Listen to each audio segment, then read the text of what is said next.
Yeah, let's talk about these bikes, bitch. Alright, back again for another little bit of story time. The podcast, long form conversation. We're calling it Experience Game. So check this out, right? I left off with how I first got to drifting. But let's rewind just a little bit for the other period of time, the motorcycle shit. So the motorcycles was always something that's been a sideshow activity for me. The main event is the car. But the motorcycles, how did the motorcycles happen? Well, for me, the motorcycles have always been like a social thing, right? Like people socially drink, socially do drugs, socially party, I socially ride. So as a kid, my father gave me an opportunity to get a dirt bike or a go-kart back in the day. Now imagine if I had went with the go-kart. He was like, yo, check this out, yo. Somewhere around Thunder Hill had a kart track. We had property up in Ladoga, which is very, very close to Thunder Hill. We always spent our time on the property all summer. We bring our friends and everything. At the time, we were all into dirt bikes. So I say, I want to ride dirt bikes. He didn't get the kart. Big move. I would have been like Lewis Hamilton or something. At least by now. My cousin, he got a 100 something way back in the day. That was his brand new bike. He got it because his grades was good. My aunt had a 70 or something, and it was like mad old school, mad OG. We didn't mind because it was a blast to ride. And then because at the time it was me, my brother, and my cousin, my older cousin, he got another, like a scooter, a Honda Elite 65, and which was a ride. And Honda Elite 65s for like 11-year-olds. We were busting moves, right? That gives you a time period. I was 11 when I first started learning how to ride. My cousin was being mad stingy with 100. My brother was like, I don't give a fuck. I'm riding that nigga shit. And my brother would pull that out. I jump on the CB and then somebody else would jump on the scooter. I ended up liking to ride the scooter too because it was hella fast. It accelerated crazy fast. My dad ended up copping a Honda Elite 65 because you know, it was usually more of us when we go chill up at the house. So we would all be riding socially, right? So the social thing was like what really got me hyped with riding. Then we fast forward, my other homeboy that lived down the street, he's mobbing up and down the street. He's got a bike that he built somehow, right? He's got an F4i, and it was a 2002 CBR F4i, and it was 2002. Like, how the hell you got a brand new bike, dog? I'm like, all right, I gotta get something new. Gotta ride. I go to start getting a motorcycle. I work in Circuit City. My process is like, yeah, I make some money. I'm on commission. Let's go just get a bike. So I call my girl. She's like, all right, cool, I'm with it. Cause as my RX-7 wasn't running and it wasn't working and it wasn't being worked on, I needed some transportation. So like a real nigga would do, I would take her car and I'd drop her off at work and everything, and I'd have her car acting like it was mine. But I was just like, hey, yeah, that doesn't work, only having one vehicle, one form of transportation, get back and forth. We both worked. She was into the idea of me getting a motorcycle. She took me up there. We talked to this guy in Berkeley. His name was Scott.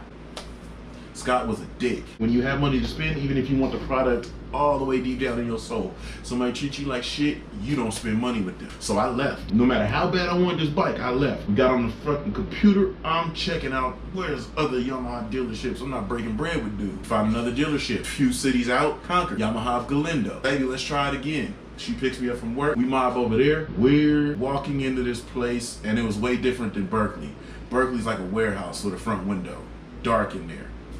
Yamaha in Concord was windows, floor to ceiling, 2 stories. The gear was up top on the 2nd floor. The motorcycles was all spread out real nice, sectioned out. Everything was clean. I was just like, yo, this is dope. This is well lit. This is cool. We're looking around and this lady walks up and she's like, hi, good afternoon, how are you? What can we do for you? Way different vibe than what Scott gave over there in Gilman. I'm like, I'm already feeling the vibe. I want to spend my money here. Hey, how you doing? I want to buy an R6. She say, R6, you sure that's what you want? Yes, have you ridden before? Yup. She's like, all right, R6 is a lot of bike. I'm like, all right, you ain't saying nothing but a word. She goes, sits us down. What color do you want? Blue. All right, cool. I want it. Let's crunch numbers. How much money are you putting down? I'm like, man, I don't know. What could I got 500 on me. She's like, okay, let's run your credit. As a young man, you know, you have no fucking credit. So my credit number comes back. It's all right, but there is no history. That's the same as no credit at all. You ain't getting this bike today. I'm like, damn. All right, so what can I do? So she's like, well, you can either come back with $3,500 cash. I'm gonna work something out for you. Or, I mean, just come back when you got some credit built. We bounce. I say, here's my plan.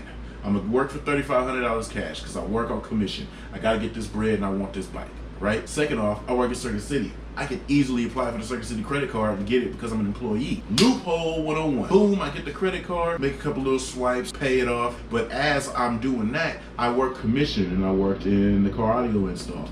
So my whole plan was, I'm getting this bike, I work commission. The more I work, the more money I get, and I get what I freaking want. So I'm not the type of person to sell something to people that don't want something, but if you walked your ass in there, you were curious. And if you're curious enough to look for it, I'm good enough to sell you the shit. When nobody moving that didn't come out of this with some product. My process of selling stuff was good enough that I didn't get returns. Everybody that knows that you work in commission, if you work in sales, you work in retail, if you sell a customer something that they really don't want, they kind of got forced into it, they're going to return it on you. That return takes money out of your pocket.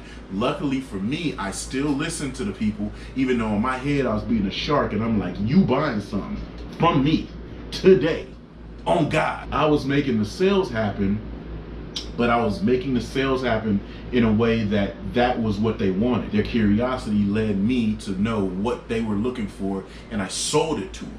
I even upsold specific things that would make me higher commission rates. So I was in here loopholing, making it happen. I made that $3,500. So I walked back in there, same lady, Catherine, how you doing? I'm here to buy, like right now. She's like, really? All right, well, let's go ahead and run your credit again. Oh, I see you got a credit card. Your credit's still a little low. Do you want to co-sign with your girlfriend? No. Well, how are we gonna make this happen? You told me if I brought you $3,500 cash, you were gonna make it happen. Well, bam, $3,500 cash. She said, oh, shit. You was really real. Seems like you're ready. So she went, crunched some numbers, got me this R6 out the door for like $8,000. Loved her for that. So we roll out the dealership. I'm riding. I'm looking around. On the street, it was great. On the freeway, it was terrifying. I'm looking left and right. There's cars, there's trucks, there's the ground, there's the sky. Only thing holding me on this vehicle that's keeping me on the road and my girlfriend right behind me protecting me is my legs and my hands. That was when I knew shit got real. I didn't have on no gear. I go riding with my boy. He's got his F4i. He takes me through the back roads. We ride through a back road that I'm very used to in the car. Well, motorcycles is way different. I slammed. Third day having the motorcycle. 3 days into having the motorcycle, I ran through a barbed wire fence on the side of a gravel road and towed my bike up. I'm talking about tiger claws all the way down the side. Destroyed the mid fairings, but case covers were still intact, bike wasn't leaking. I picked it up. The only thing that was really messed up was my ego though.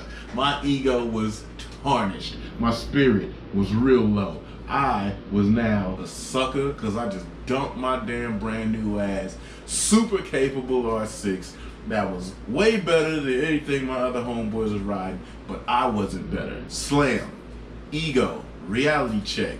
Right, pick my bike up off the ground and ain't leaking. I'm still running. Them big blinkers that Yamaha puts on the side was hanging off, dangling like waggly titties rolling down the freeway, hitting my knees in the side of the fairings, looking oh so stupid. I get home, I put the blinkers in, but my side fairings are still messed up. I show up to work the next day, I got these mauled scars on my bike. My manager like, oh, you went down, huh?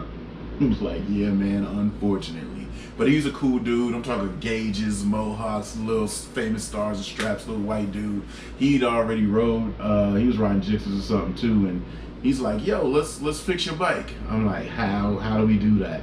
He's like, man, pull the mid fairings off, let's prime them and spray them, make them look hella clean and slap them back on. He'll be good in no time. So socially, I was riding, and socially, I learned we can fix everything that ain't totally destroyed. So we fixed that and we slapped them back on. I got black mid fairings now. I'm having fun. Me and my homeboy, we're one-upping each other. We're still mobbing. We're still doing everything that we can do. But we still kind of suck. We're squids, right? But my homeboy's like, all right, well, your bike's faster than this F4i. So he went up to me and he went and got a Gixxer 750. Ah, man, he got a new bike. It's faster than mine. Or supposedly, we back to battling. Boom, boom, we go through the back roads. I didn't scrub again. I got a lot better on the back roads. I start trying to do wheelies. As I start trying to do wheelies, guess what I did? Let me hear it. You guessed right, I scrubbed. I scrubbed wildly too. Boom, break the tail, break the case cover. Ah shit, here it goes. Trying to fix a major part that I just broke now. Yeah, I mean, eBay. eBay was the way. I get these new case covers, new stator, bike fires up, tail light still broken, rear end still broken. Find some good stuff. I get a undertail from Hot Bodies. I get a seat cowl and stuff. So now I'm feeling like, all right, well, you know, I'm cool. We just modified the bike and made an upgrade. My exhaust was dented and messed up, so I got an aftermarket Two Brothers slip-on carbon fiber joint. So boom, now we got a modified bike. It sounds great, everything's good. Let's go mashing. We riding. We mashing again. Boom, we on the freeway mashing now, right? We just always it was such competition. It was great to grow as a rider with that cat, because he pushed me to be better, because my ego wouldn't let me be worse than him. Right? And so because he had no fear and he had the biggest nuts in the world, I had to match him with the lack of fear and huge nuts. So one day we're on the freeway, he's splitting lanes over here, I'm splitting lanes over here. We both saw a hole and we both came in and collided right around the car. Boom! Crash down. Boom! Bike's flipping off a K-rail, sliding. I get hit by a car, but the car was on the brakes, so it hit me and pushed me and tumbled me even more. His bike is towed up. My bike got a broken clip on and another broken case cover. I get the bike up, key off, key back on. Handlebar is really broken. I put it between my thigh and the gas tank, twisting the throttle. I get it off the freeway. Call my brother. He brings the green monster, picks up the bike. I have to ride mine up to a point where we get off the freeway. We come get mine later. Ego's just destroyed. It's just destroyed. But it taught me to be more aware of everything as I'm riding. It ain't just looking forward or paying attention to what's in front of me. It's knowing. It's on some real ninja shit. Knowing the elements around me, right? And y'all kind of see how I ride now. I'm showing you how I ride alone, but you should see it in a pack of like-minded individuals. It's very different, but just as intense. So that's where I learned it from, and I vowed to never make that mistake again. I have a toe-up bike, and I mean really toe-up, and I really have to fix this bike. I don't want to be down. I don't want to be out. RX-7's tucked away in the garage. I just not even thinking about it at this point. What do? One of my homeboys knew somebody else from Oakland and knew somebody from Oakland. They gave me the number. I talked to them. They had the parts that I needed. I'll link up with them. I buy the parts. I repair the bike. I'm back on the road. So I keep fixing this bike because I'm making the mistakes, but it's cool because I'm kind of learning a new thing as I go, right? That ends up working in my favor. My other boy, he got his bike fixed. So now we're all right. Now more of us have bikes, right? Remember, it's a social thing for me. So now we're 9 deep. Now we're mobbing all around. We're going everywhere. We're going places. My girl will tell you, it'll be like a phone call Saturday morning, 8 o'clock. Yo, what up? Yo, what up, fool? You up? I'm up now. Alright, cuz, we riding today. When you hear me ride by, Cause he was out fighting all night. when you hear me ride by, I'm going home to get dressed, change clothes, I'm coming back to your house, we ride. Nigga. Look at my girl. I'm like, I'm going back to sleep. This nigga ain't, you know what I'm saying? I know where he be functioning. He be down in San Jose and shit. He ain't gonna be here enough. Like, damn, where this fool call me from down the street? But I learned real fast that with us, phone calls and bike conversations, no matter where it was at, it was a 10-15 minute trip when niggas really be pushing it. And I'd hear that bike screaming from down the way. It's really get up, get dressed, brush your teeth, wash your face, pull the bike out, warm it up. Because if you operated that quickly, I would be outside putting my helmet on and I could hear him mashing from his house, pulling up. My house was always the pull-up spot, my driveway, every Saturday. He'd mob up, he'd already caught a couple fools, everybody be mobbing up and we'd be out. Like my wife would tell you, yo, 8 a.m., 9 a.m. till like midnight or 3 in the morning, we were out on bikes, mashing. I'm talking about missions on missions. How I got good riding was because we push it to the max every day. And I mean for multiple hours at a time. I'd be on the bike for 14 hours. I was just always in the saddle, constantly, every day, every weekend, every day, every weekend. So one day we are riding, we heading up 98, we at a stoplight, we see a bike roll by, and it had like mismatched headlights, yellow and a white. But we're looking at the rider, and it's like, that look like a broad, yo. The cyclist go by, it's got a ponytail. And as I'm looking at the ponytail, I see the vest, and it's an R on the back. And I say, yo, that's a Rough Rider? And then another cat speed up the street and then woo, and match her pace. That's another Rough Rider. I'm like, yo. So my homeboys are some horn dogs. They like, yeah, let's go mob down on the little breezy. We mob down on the bro. We roll up next to the bro and we looking like, man, what's up with it? She ice grilling us, keep it pushing. So me being I wasn't really interested in the broad, but I saw the R on the back. So my thing is like, yo, I've seen fucking Rough Rider music videos. Y'all supposed to be mad active. So I do my chasing RPM wheelie down the street on her. But as I'm doing that, I look to the left and blood, it's a whole row of motorcycles. Hella vests. I'm like, yo! We didn't know we had tripped up on the Wicked Wheels clubhouse. And everybody was chilling out there. So as we mobbed down, we bust a U, cause she bust a U and went to go park with everybody, but we had, you know, kept pushing a little bit. But I'm like, yo, turn around. My other homeboys out to say, yeah, they'll turn around. So we go around, and I come back by trying to do a wheelie on their ass again. Yeah, trash wheelies though, mad trash. We busted another U-turn, park over by the fire station across the street from them. So as we're chilling over there, we all got brand new bikes. We posted up. Cats is doing wheelies up and down the street. When we came through and we bust our little weak ass ski luge wheelies, the real hitters from there, the Rough Rider cats, boom, they balance pointing our shit. And I'm like, ooh, boy, they hard. I'm like, yo, I gotta do wheelies like that, man. And I remember vividly, man, I'm sitting there looking and I'm in awe. I don't even notice there's hella broads all around. I don't notice none of that. All I remember was it's nighttime, and as these bikes were lifting up doing wheelies, the trees that were overhanging, the headlights is going across the bottoms of the trees. And I'm like, that shit looks so raw to me. I'm just looking like the whole scene is like wheelies back and forth. Oh my God, this is the scene. This is what I want to do. This is part of what I want to be in. If I didn't notice, I see 3 cats walking over. They cross the street, they cross the median, they cross over to us, and they looking at the bikes, and they like, oh, y'all out here brand new. Because remember, we were on like 03s, so they like, yo, why y'all parked over here? Come fuck with us. What, y'all anti-social or something? Be like, nah, we just didn't know if it was cool. They like, it's cool, come on, we make space. So as we go ride around, we didn't even put our helmets on, we just kind of put them down on our heads. And we was like the newbies, yo. It was the wildest thing because like we were super proficient in riding, but we were trash on wheelies. Like, oh God, we were trash on wheelies. They was hitting it up, and like the aura, the element to me was DMX music videos. So all I'm seeing is ours, and even though now that I know their wheelies was garbage, but at that point, they wheelies was Lord tier to me. We parked, they made space for us, we chilling. The element is crazy because it's hella people. It was just hella kicking it, hella profiling. Everybody was clean, dressed up. It was like a function. It was an element of like the sideshow. That's how this was. We were kind of fitted because it was just standard. You wear some dope jeans, you have your jacket on, and that's just the profile of a urban bike motorcycle rider, right? Dope shoes, dope jeans, dope jacket. My homeboys is noticing the broads around, they horn dogs, so they like, oh, this is lit, it's bitches. I'm looking at the bikes like, oh my God, I'm starstruck. Like, yo, they're doing what I want to do. I want them wheelies. I want to do this shit. I want the street fame. This look tight. One dude walk up and he talking, and he like, yo, didn't I just sell you some parts? And I kind of snap out of it.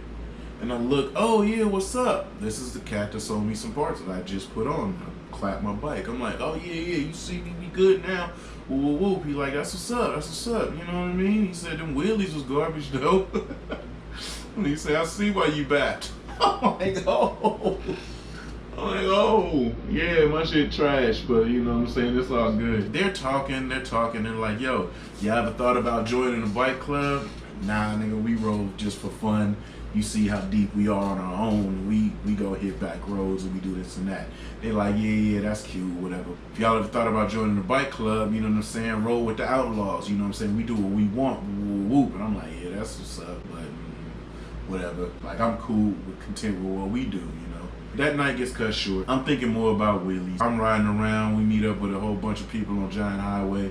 We're doing wheelies, I'm doing wheelies, I'm thinking I'm getting better at them, I'm still trash. Me and one of my other homeboys, TikTok, he's part of SB Freaks. We're doing these fucking ski luge wheelies, but we're riding them the length of Giant Highway.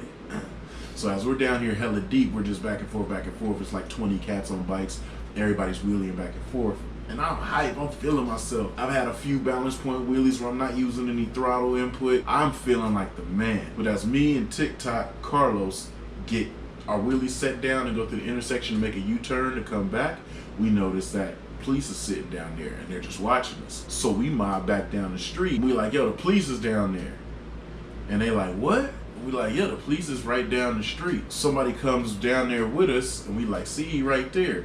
And as we like, see he right there, here he comes pulling out. So we start going back the other way to tell everybody to leave.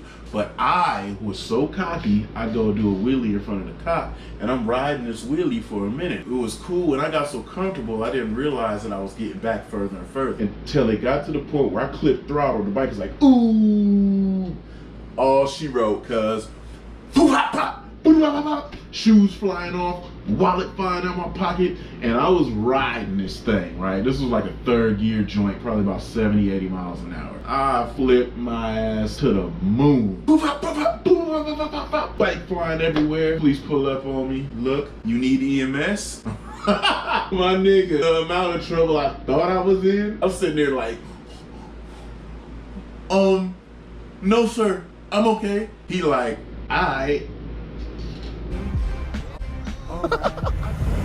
He was out of there. Left my stupid ass over there bleeding, battered, looking for my keys, trying to find my shoes and put them on, holes in my socks, holes in my jacket, looking like prints on my ass hanging out. I was fucked up and my bike was clapped. As the cop knew, I was in a worse position just like that than even getting a ticket. And that was the funniest thing in the world to me, man. So my bike's totaled again. I think this is number 3 now. Second time crashing a wheelie. So guess who I called?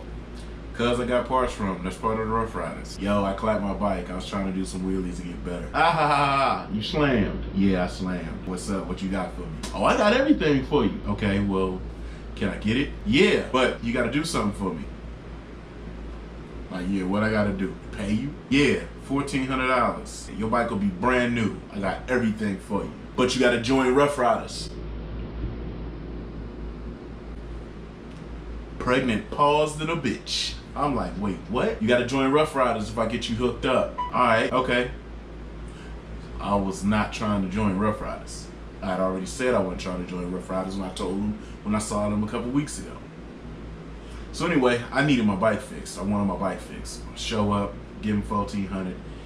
He gives me everything that I need. So what you think? What do you mean, what do I think? He's like, what you think? Well, you know what we talked about? You joined the Double R or what? I came with my homeboy, right? So he was outside. He talking to the other brother. I'm like, yeah, okay. Let me get my bike together, man. This might take me a minute to get the bike together. I'll let you know when the bike's together. Bullshitting, because I be in the garage working, boy. He like, yeah, let me know. I'm like, all right. So the ride home's kind of awkward to me because I'm thinking about this. I'm like, I don't want to join Rough Riders by myself. I got to figure out a way so that all my homeboys join with me.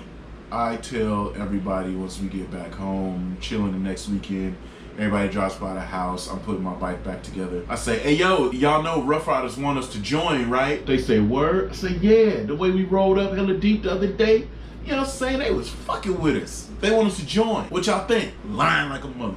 So, a couple of my homeboys is like, hell nah, we doing our thing. I'm like, yeah, but you know, it's a good look. Y'all seeing they got the bitches. I'm just trying to figure out anything, reeling them in, trying to reel them in to what I was obligated to do, not with them. I say, yo, they saying they having a meeting. They invited us to come. What's good? Let's just go check it out. So a few of them like, all right, about 4 of us, 5 of us, including me. So we go there, and I'm immediately on the phone with the other cat that told me I had to join. So I'm like, yo, 3 or 4 of my homeboys, they trying to join too. What's good?